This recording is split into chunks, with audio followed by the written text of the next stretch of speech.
आप सभी लोगों को मेरा नमस्कार। हम लोगों ने पेरीमीटर एंड एरिया पर आधारित कुछ प्रश्नों को सॉल्व किया है पिछले दिनों। इसी श्रृंखला में हम आज पेरीमीटर एंड एरिया पर आधारित कुछ और महत्वपूर्ण प्रश्न देखेंगे जो परीक्षाओं में अक्सर पूछे जाते हैं। ऐसे ही चुनिंदा प्रश्नों को लेकर आया हूँ। आप लोगों को काफ़ी मेहनत करने की आवश्यकता है, क्योंकि आप लोग अपने लक्ष्य के प्रति एकदम सजग रहिए। मेहनत से ही सब कुछ संभव है, तो आप लोग अपने लक्ष्य के प्रति सजग रहिए। यही आप लोगों से मेरा जो है एक तरह से रिक्वेस्ट है। और आप लोगों से एक बात और कहना चाहता हूँ कि आप लोग वीडियो को लाइक करते रहिए, सब्सक्राइब करते रहिए। सब्सक्राइब करने में आपका कुछ जाता नहीं है, तो इसलिए वीडियो को सब्सक्राइब जरूर करते रहिए, लाइक करते रहिए। इससे मेरा मनोबल बढ़ता है, मुझे ऊर्जा मिलती है। मैं और तन्मयता के साथ आप लोगों को पढ़ा सकता हूँ, तो इस पर ध्यान रखिएगा थोड़ा। आइए आज का पहला क्वेश्चन सॉल्व करते हैं। पहला प्रश्न है, एक वर्ग का क्षेत्रफल 200 वर्ग मीटर है। एक वर्ग का क्षेत्रफल 200 वर्ग मीटर है। एक नया वर्ग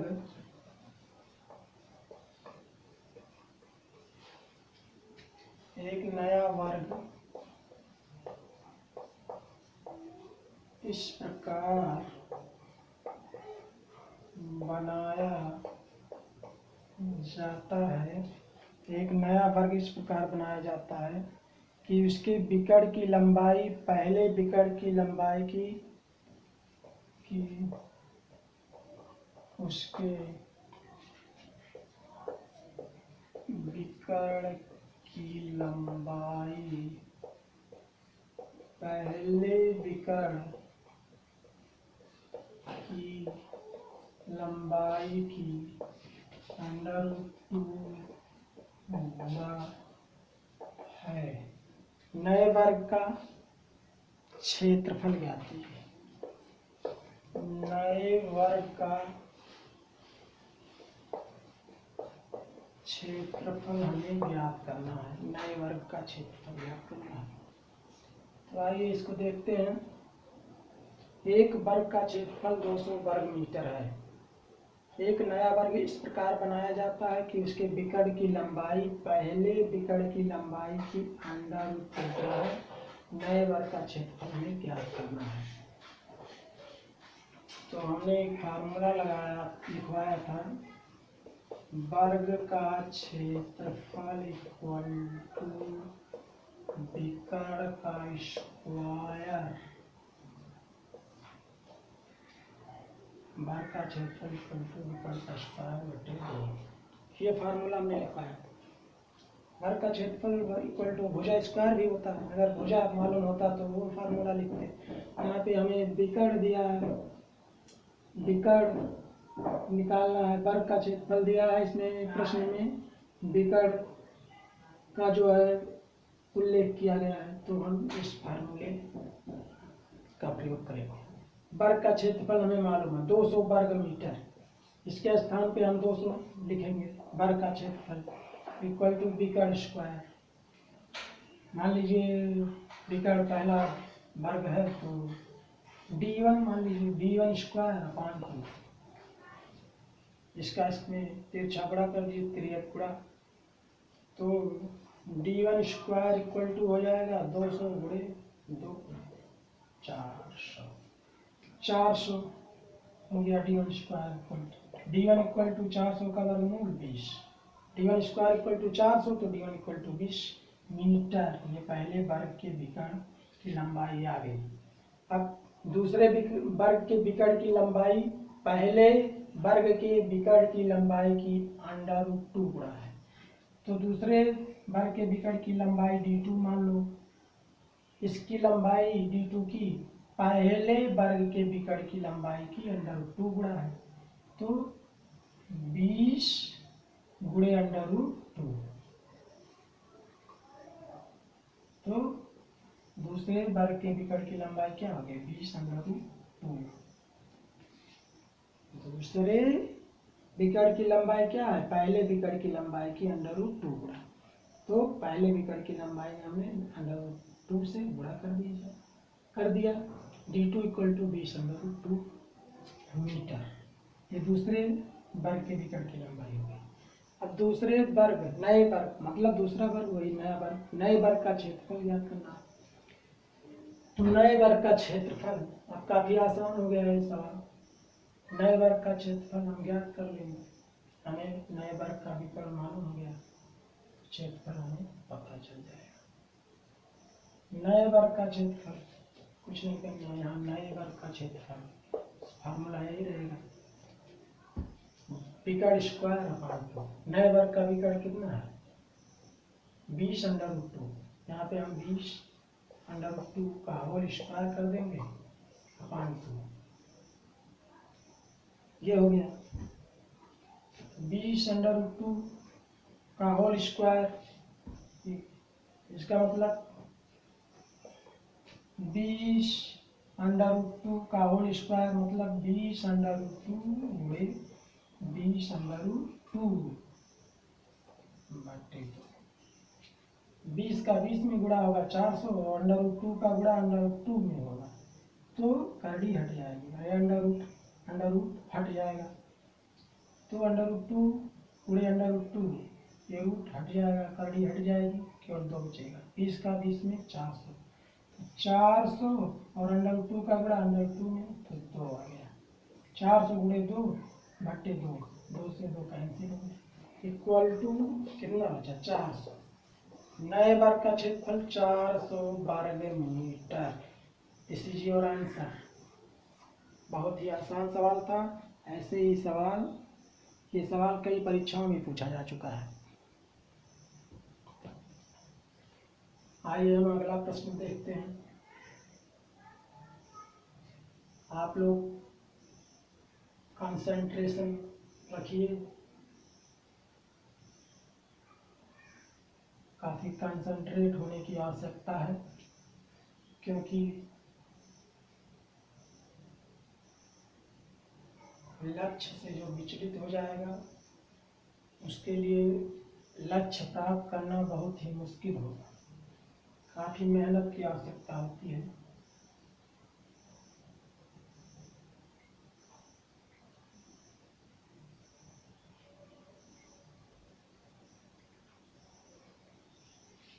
जो लगातार मेहनत करता रहेगा सफलता उसको निश्चित ही मिलेगी। कोई भी काम कठिन नहीं होता है, बस लगन की आवश्यकता होती है। अगला प्रश्न है, एक समचतुर्भुज का क्षेत्रफल एक समचतुर्भुज का क्षेत्रफल 216 सेंटीमीटर स्क्वायर है। सेंटीमीटर स्क्वायर या वर्ग सेंटीमीटर है। उसके एक विकर्ण की लंबाई, उसके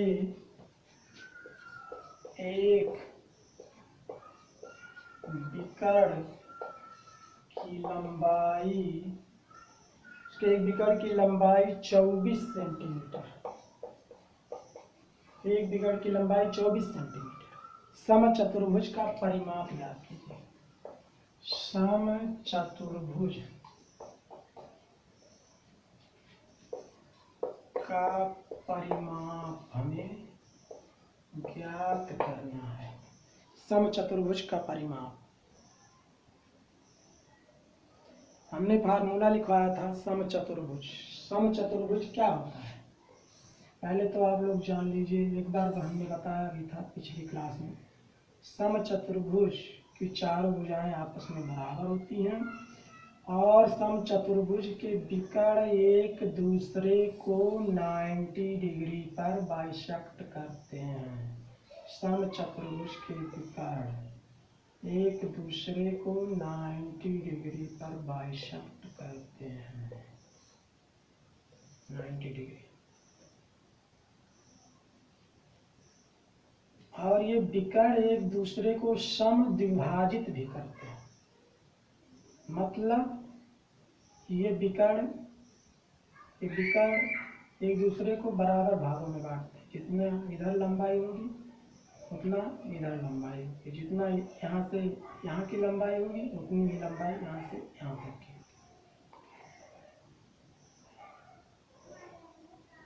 समझ में आया? तो समचतुर्भुज का क्षेत्रफल बराबर होता है दोनों विकर्णों का गुणनफल बटे 2। इसी फार्मूले का हम प्रयोग करेंगे। समचतुर्भुज का क्षेत्रफल इक्वल टू दोनों विकर्णों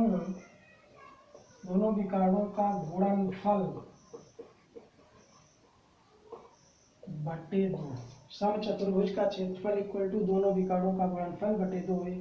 फार्मूला याद होना चाहिए। समचतुर्भुज का क्षेत्रफल हमारे पास है, प्रश्न में ये दिया 216 सेंटीमीटर स्क्वायर, तो यहाँ पे 216 लिखिए। इक्वल टू दोनों विकर्णों का गुणनफल।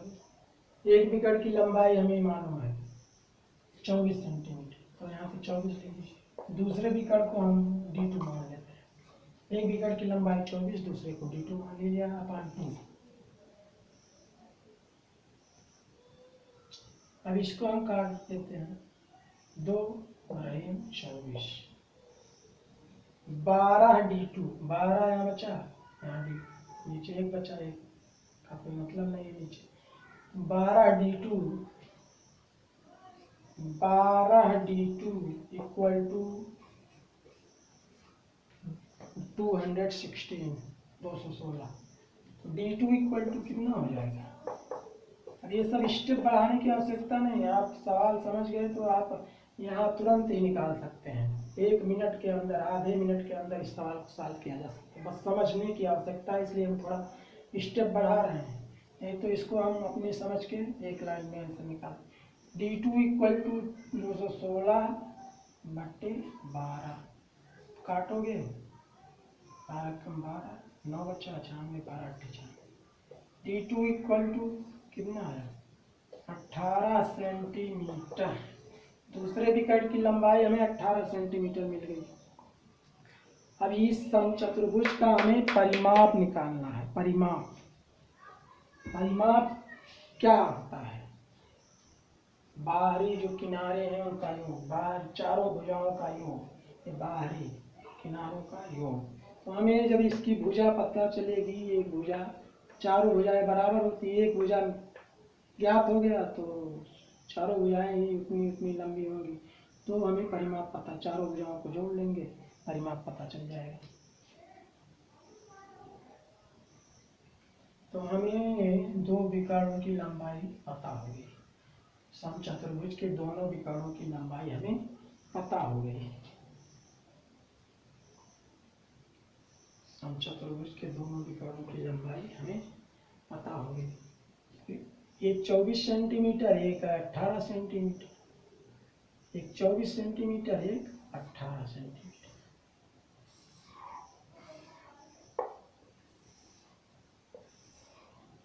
अभी 24 सेंटीमीटर जो है, तो ये विकर्ण एक दूसरे को 90 डिग्री पे काटते हैं और समद्विभाजित भी करते हैं। मतलब यहाँ से यहाँ तक की लंबाई, यहाँ से यहाँ तक की लंबाई है। तो 24 सेंटीमीटर मान लीजिए विकर्ण है, तो 12 इधर हो गया, 12 इधर हो गया।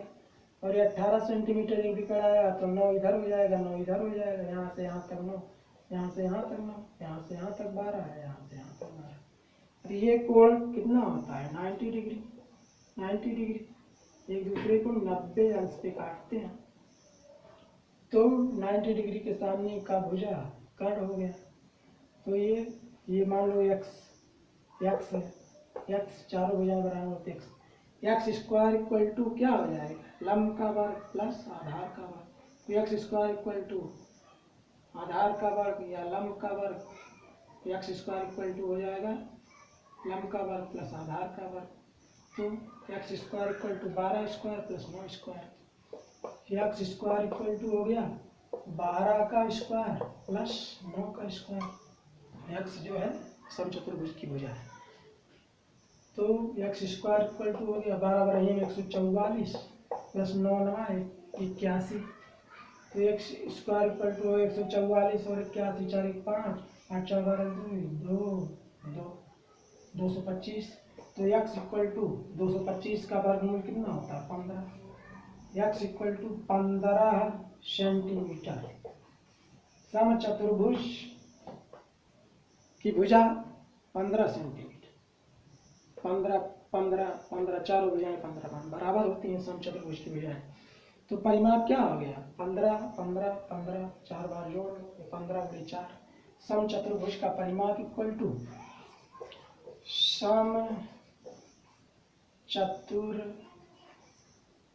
समचतुर्भुज का परिमाप इक्वल टू 4 गुणे भुजा। 4 गुणे भुजा, समचतुर्भुज का परिमाप क्या हो गया 4 गुणे भुजा कितना आया 15, 15 चौके 60 सेंटीमीटर। आंसर समचतुर्भुज का परिमाप 60 सेंटीमीटर।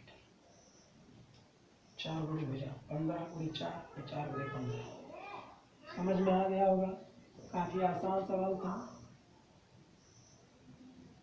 ये याद रखना है समचतुर्भुज के विकर्ण एक दूसरे को 90 डिग्री पर बाइसेक्ट करते हैं और एक दूसरे को समद्विभाजित भी करते हैं। और समचतुर्भुज के जो फार्मूले लिखवाए गए हैं सब याद होना चाहिए।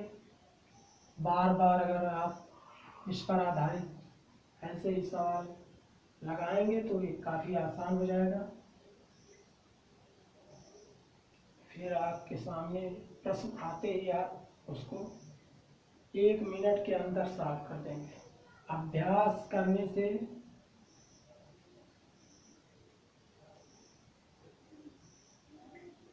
बहुत फायदा मिलता है। आप अनावश्यक स्टेप तब नहीं प्रयोग करेंगे, सवाल को बढ़ाएंगे नहीं, खुद समझ जाएंगे, शॉर्टकट में लगा देंगे। यही होता है शॉर्टकट, और कोई नहीं शॉर्टकट होता है। अभ्यास करने से ही निपुणता आती है, दक्षता। सफलता का कोई शॉर्टकट नहीं होता, बिना मेहनत के कुछ संभव नहीं है।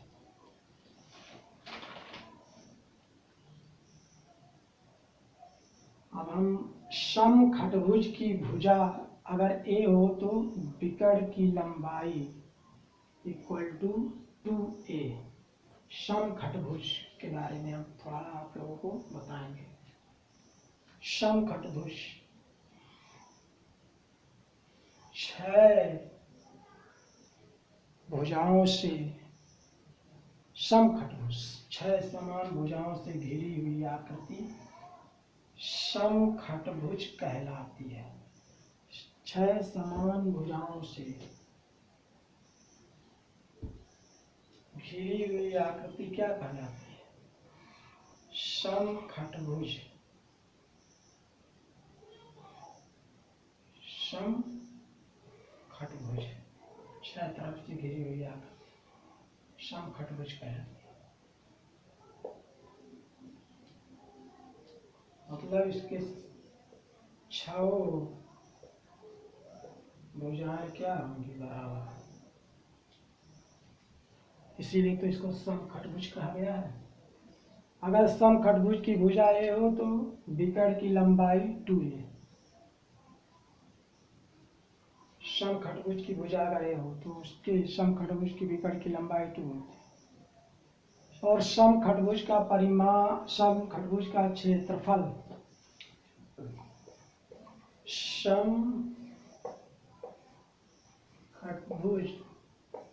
समखटभुज का क्षेत्रफल बराबर होता है 6 √3/4 गुणे भुजा स्क्वायर।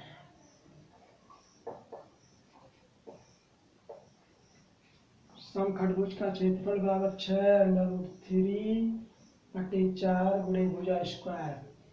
अब भुजा यहाँ हमने ए माना है तो इसको लिख सकते हो 6√3/4 ए स्क्वायर। ये भुजा है। अगर ये भुजा है समखंडभुज की तो उसका क्षेत्रफल क्या होगा? 6√3/4 गुणे ए स्क्वायर।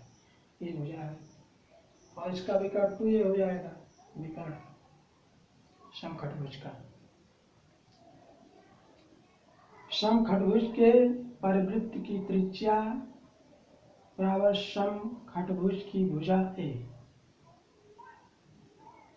समखंडभुज के परिवृत्त की त्रिज्या, परिवृत्त जो बाहर से होके जाए, समखंडभुज के परिवृत्त की त्रिज्या जो है समखंडभुज की भुजा के बराबर होता है। समखंडभुज के परिवृत्त की त्रिज्या जो है समखंडभुज के भुजा के बराबर होता है, याद रखिए। समखंडभुज के अंतःवृत्त की त्रिज्या, अंतःवृत्त मतलब समखंडभुज के अंदर जो, समखंडभुज के अंतःवृत्त की त्रिज्या,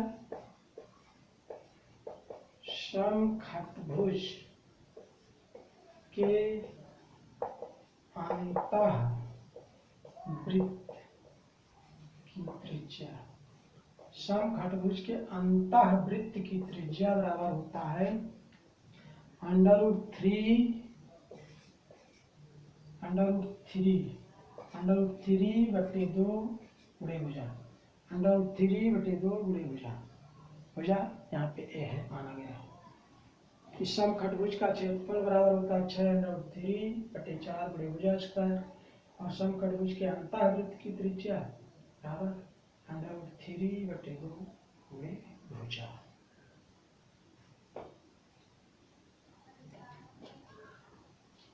अगला फार्मूला है समलंब चतुर्भुज। समलंब चतुर्भुज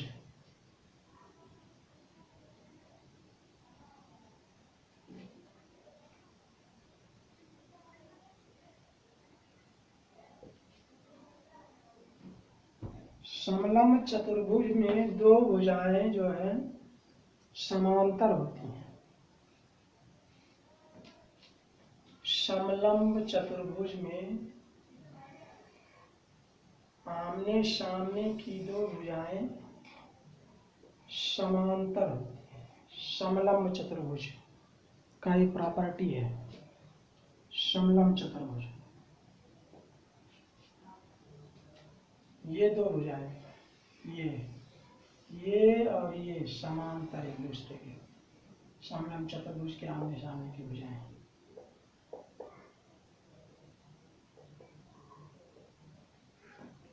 एक दूसरे के समांतर होती है, मतलब ये दूरी हर जगह ये दूरी बराबर होगी क्योंकि एक दूसरे के समांतर है, समलंब चतुर्भुज है।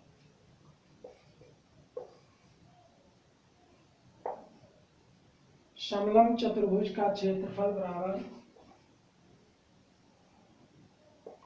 समलंब चतुर्भुज का क्षेत्रफल बराबर समांतर भुजाओं का योग गुणे उनके बीच की दूरी बटे 2। समलंब चतुर्भुज का क्षेत्रफल बराबर समांतर भुजाओं का योग गुणे उनके बीच की दूरी, उनके बीच की दूरी बटे 2। समांतर समलंब चतुर्भुज का क्षेत्रफल बराबर समांतर भुजाओं का योग, ये समांतर भुजाएं जो हैं कितनी कितनी लंबी हैं इनका योग गुणे इनके बीच की दूरी, इन दोनों भुजाओं समांतर भुजाओं के बीच की दूरी हर जगह बराबर ही होगी। समांतर भुजाओं का योग गुणे उनके बीच की दूरी बटे 2। ये समलंब चतुर्भुज का क्षेत्रफल का फार्मूला है, काफी महत्वपूर्ण है, इसको याद कर लीजिए। समलंब चतुर्भुज का क्षेत्रफल बराबर समांतर भुजाओं का योग गुणे उनके बीच की दूरी बटे 2। अब आइए हम कुछ प्रश्न सॉल्व करते हैं।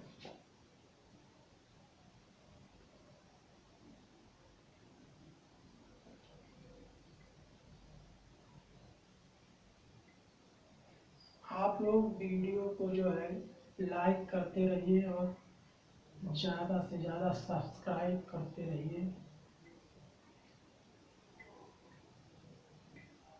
आप लोगों से रिक्वेस्ट है, वीडियो को सब्सक्राइब करते रहिए।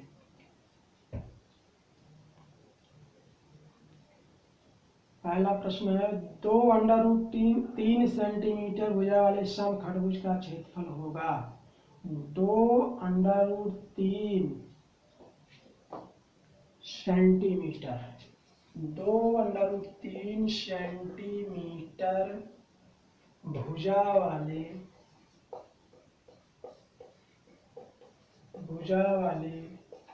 समखंडभुज का क्षेत्रफल निकालना है। 2√3 सेंटीमीटर भुजा वाले समखंडभुज का क्षेत्रफल निकालना है। तो अभी समखंडभुज का क्षेत्रफल का फार्मूला हमने लिखवाया है, आप लोग उसको याद कर लीजिए। समखंडभुज का क्षेत्रफल इक्वल टू होता है समखंडभुज का क्षेत्रफल इक्वल टू होता है 6√3 बटे 4 गुणे भुजा स्क्वायर। 6√3 बटे 4 गुणे भुजा स्क्वायर, ये समखंडभुज का क्षेत्रफल का फार्मूला है। समखंडभुज के क्षेत्रफल का फार्मूला है। ये समखंडभुज है, इसकी भुजा कितनी है? 2√3, ये भी 2√3 होगा, ये भी 2√3 सेंटीमीटर। हाँ, समखंडभुज का क्षेत्रफल 6√3/4 भुजा। कुछ करना ही नहीं, 6√3/4 पूरे भुजा स्क्वायर। भुजा का मान कितना है? 2√3, तो 2√3 का होल स्क्वायर। तो 6√3 गुणे ये होल स्क्वायर है, 2 दूना 4 हो गया, और √3 का √3 में गुणा होगा तो 3 हो जाएगा, बटे 4। 4 से 4 कट गया, तो 6 त्रिक 18, 18√3 कितना आया आंसर? 18√3। इसका आंसर आया 6 त्रिक 18√3।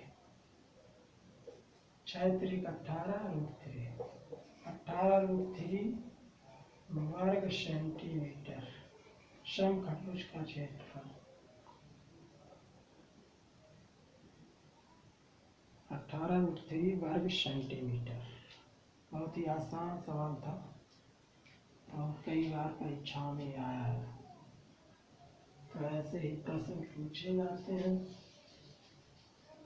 अब इसमें समखंडभुज देखकर बहुत लोग घबरा जाते हैं कि समखंडभुज का क्षेत्रफल कैसे निकालें? वर्ग होता तो निकाल लेते, आयत होता तो निकाल लेते, त्रिभुज होता निकाल लेते, समखंडभुज पूछ लिया। इसमें घबराने की कोई बात नहीं, फार्मूला आपके सामने है, आप आसानी से सॉल्व कर सकते हैं। अब इसमें अगला सवाल है, एक समलंब की समांतर भुजाएं 2:3 के अनुपात में हैं। एक समलंब की एक समलंब चतुर्भुज मतलब एक समलंब की समांतर भुजाएं 2:3 के अनुपात में है। एक समलंब की समांतर भुजाएं 2:3 के अनुपात में है और उनकी न्यूनतम दूरी 12 सेंटीमीटर है और उनकी न्यूनतम दूरी 12 सेंटीमीटर है। न्यूनतम दूरी 12 सेंटीमीटर है। यदि उस समलंब का क्षेत्रफल 480 वर्ग सेंटीमीटर है तो समांतर भुजाओं में ज्यादा लंबी भुजा की लंबाई कितनी होगी? यदि उस समलंब का क्षेत्रफल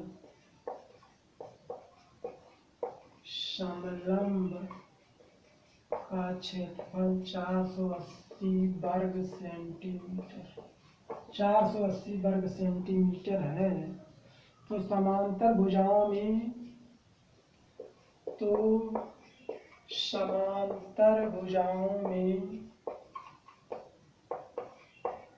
ज्यादा लंबी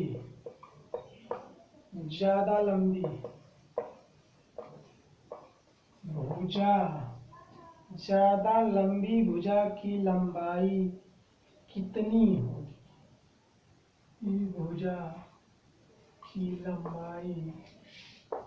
ज्यादा लंबी भुजा की लंबाई याद करनी है। ये समांतर चतुर्भुज दिया है। समांतर चतुर्भुज दिया है। इसमें समांतर भुजाओं की लंबाई 2:3 के अनुपात में। समलंब चतुर्भुज है। समलंब चतुर्भुज में समांतर भुजाओं की लंबाई 2:1। मान लो ये 2x है, ये 3x। यही समांतर भुजाएं हैं दोनों।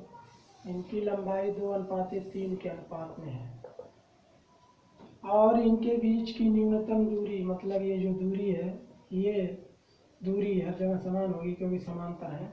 ये दूरी कितनी है? 12 सेंटीमीटर। 12 सेंटीमीटर है। तो पूछ रहा है समांतर भुजाओं में ज्यादा लंबी जो भुजा है उसकी लंबाई कितनी होगी। और समलंब चतुर्भुज का क्षेत्रफल भी दिया है। समलंब चतुर्भुज का क्षेत्रफल भी हमें दिया है। तो समलंब चतुर्भुज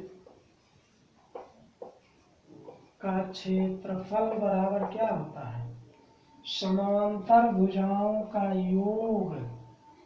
समांतर भुजाओं का योग। हम बोल रहे हैं, अगर साफ ना दिखाई दिया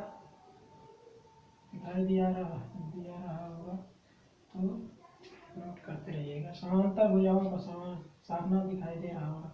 समांतर भुजाओं का योग गुणे उनके बीच की दूरी। उनके बीच की दूरी ये सब लिखवा चुके हैं, फार्मूला है बट्टे 2। समांतर भुजाओं का योग गुणे उनके बीच की दूरी बट्टे 2। तो समांतर भुजाओं का योग, समांतर भुजाएं हमने 2x 3x मान 2:3 के अनुपात में थी। तो समांतर भुजाओं का योग क्या होता है? 2x + 3x 5x गुणे उनके बीच की दूरी क्या दी है? 12 सेंटीमीटर। 12 बटे 2। 2 से 12 काट दो, 2 × 12। समलंब चतुर्भुज का क्षेत्रफल दिया है, यहाँ लिख दो 480। 480 बराबर 5x गुणे 12 बटे 2। तो 12 कट गया, 2 × 12।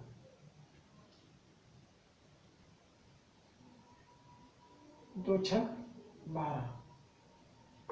तो 480 बराबर हो गया 5 × 30x। 30x बराबर हो गया 480। x बराबर 480 बटे 30। 0 से 0 16 × 3 = 48। x बराबर हो गया 16 सेंटीमीटर। 16 सेंटीमीटर। तो x का मान हमें निकल गया। अब बड़ी भुजा की लंबाई 3x 2:3। तो समांतर भुजाओं में ज़्यादा लंबी या ज़्यादा लंबी, समांतर भुजाओं में ज़्यादा लंबी भुजा की लंबाई क्या होगी? ज़्यादा लंबी भुजा है। इक्वल टू हो गया 3x। तो 3 गुणे x का मान 16 है। 16 3 48 centimetre. This is your answer, 48 centimetre. आज के लिए इतना ही। आप लोग इन फार्मूलों पर आधारित प्रश्नों को सॉल्व कीजिएगा, तभी परफेक्शन आएगा। जितना ही ज़्यादा आप लोग अभ्यास करेंगे, सवाल लगाएंगे, उतना ही आपको सरल महसूस होगा, इंटरेस्ट पैदा होगा। और एक समय ऐसा आएगा कि सवाल देखते ही आंसर आप निकालने की स्थिति में होंगे। हम आपके साथ हैं, पूरी मेहनत करेंगे। आप लोग भी हमारे साथ रहिए। वीडियो को सब्सक्राइब करिए। बार बार आप लोगों से रिक्वेस्ट कर रहा हूँ, वीडियो को सब्सक्राइब करते रहिए। सब्सक्राइब करने में आपका कुछ जाएगा नहीं। Thank you very much. आज के लिए इतना।